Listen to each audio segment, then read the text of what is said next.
जय हिंद साथियों, आप सभी का इस चैनल में बहुत बहुत हार्दिक अभिनंदन। आज हम सामान्य ज्ञान के कुछ क्वेश्चन लेकर आए हैं जो बोर्ड पर अंकित हैं। पीपीटी बनी हुई इसे के माध्यम से ही पहले देखते हैं।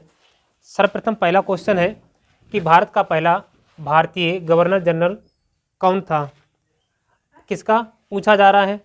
भारत का। ठीक है, ध्यान देना है, भारत का पूछा रहा कि भारत का पहला भारतीय गवर्नर जनरल कौन बना था, तो सी राजगोपालाचारी बने थे। ठीक है, इससे पहले जो अंग्रेज जमाने थे तो वहाँ पर अंग्रेज वगैरह बनते थे, लेकिन ये भारत की बात पूछ रहा है कि भारत के बारे में। ठीक है, तो भारत का पहला भारतीय गवर्नर जनरल कौन बना था, तो सी राजगोपालाचारी।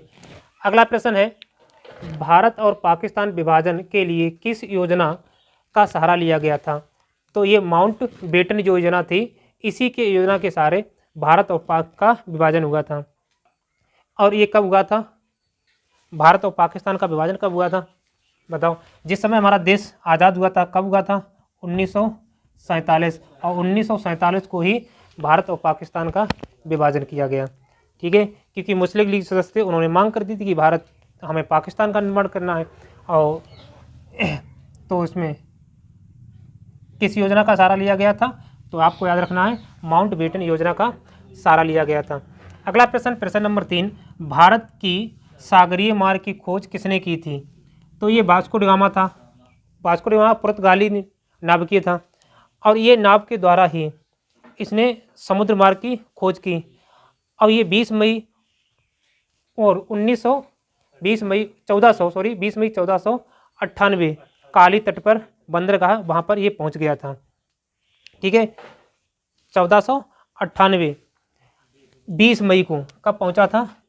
20 मई 1498 काली तट बंदरगाह वहाँ पर पहुँच गया था। और किससे गया था? नाव के थ्रू से, क्योंकि समुद्र के थ्रू गया था, तो इसने सर्वप्रथम भारत के जो समुद्री मार्ग थी उसकी खोज की थी। कहाँ का निवासी था वास्को डी गामा? तो पुर्तगाली निवासी था ये। ठीक, पुर्तगाल का रहने वाला था। कुछ लोग कहते हैं भारत की खोज की, तो भारत की खोज नहीं की थी, परंतु भारत के जो समुद्री मार्ग थे उनकी खोज की थी। और ये भारत कब पहुंचा था? 20 मई 1498 को। प्रश्न नंबर अगला है कि भारत के श्वेत क्रांति के जनक किसे कहा जाता है। जो भारत के श्वेत क्रांति के जनक किसे कहा जाता है, तो वर्गीज कुरियन।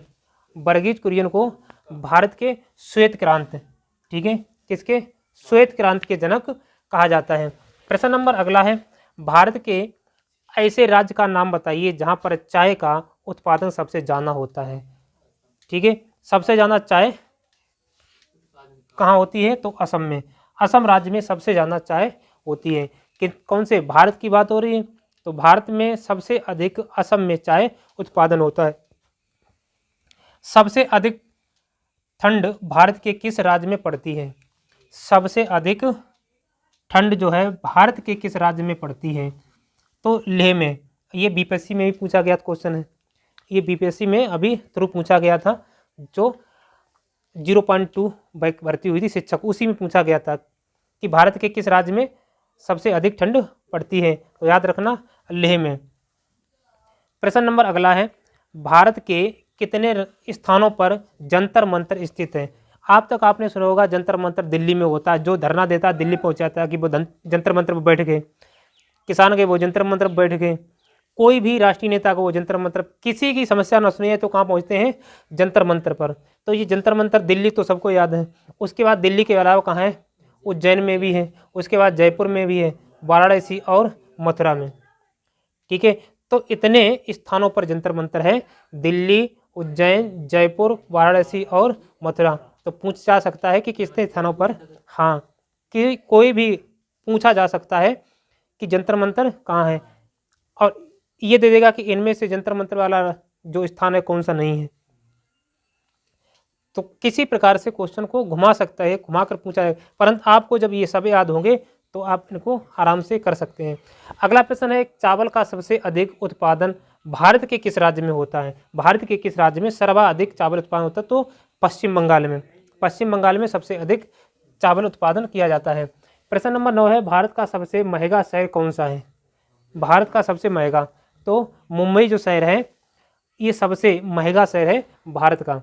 ठीक है, प्रश्न नंबर अगला है, भारत में लाल क्रांति का मुख्य उद्देश्य क्या था। भारत में जो लाल क्रांति थी तो उसका मुख्य उद्देश्य क्या था? मांस और टमाटरों के उत्पादन में। टमाटर लाल होता है, मांस भी लाल होता है, ठीक है। तो जो चीज़ें लाल होती हैं उसे क्या कहते हैं? लाल क्रांति। श्वेत क्रांति का मतलब किससे होता है? एक लाल क्रांति याद रखना है, श्वेत क्रांति याद रखना है, हरित क्रांति याद रखना है, ठीक है। तो श्वेत क्रांति होती है दूध से, ठीक है, हाँ सफ़ेद होती है। तो इन सभी चीज़ों को अच्छी से याद रखना है। तो इसका उद्देश्य क्या था लाल क्रांति का? मांस और टमाटरों के उत्पादन में वृद्धि, यानी मांस में वृद्धि करिए, टमाटर खूब पैदा करिए, इन सभी चीज़ों में वृद्धि करिए। अगला प्रश्न है, विश्व का पहला विश्वविद्यालय कौन सा था? तो जो तक्षशिला है ये विश्वविद्यालय सबसे पहला खोला गया था। अगला प्रश्न है, विश्व का कौन सा प्राचीनतम धर्म आज भी अस्तित्व में है?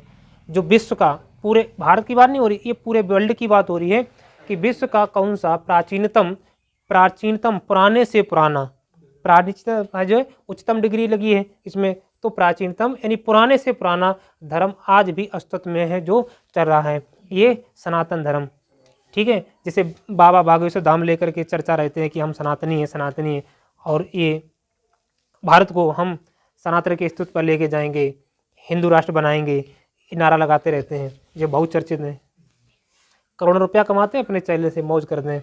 अगला प्रश्न है, पहली किताब छपने वाला विश्व का कौन सा देश है? यह छापने वाला लिख लें हम, ठीक है। पहली किताब छापने वाला विश्व का कौन सा देश था?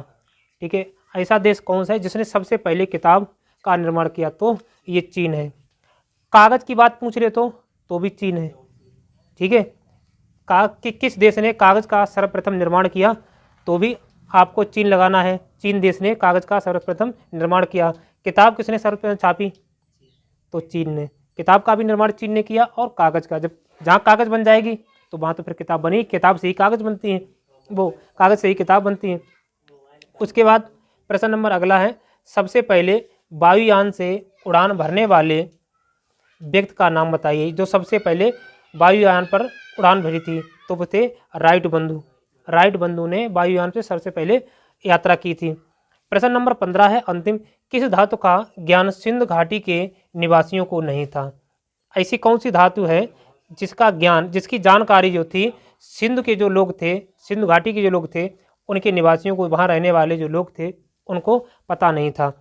तो उसमें थे लोहा, सोना, चांदी और तांबा। इतनी धातुओं का उनको ज्ञान नहीं था कि ये लोहा क्या है, सोना क्या है, चांदी क्या है, तांबा क्या है, परंतु जस्ता का, कांस का, इन सभी की जानकारी उन्हें थी, परंतु किसकी नहीं थी? लोहे की, सोना की, चांदी की और तांबा की।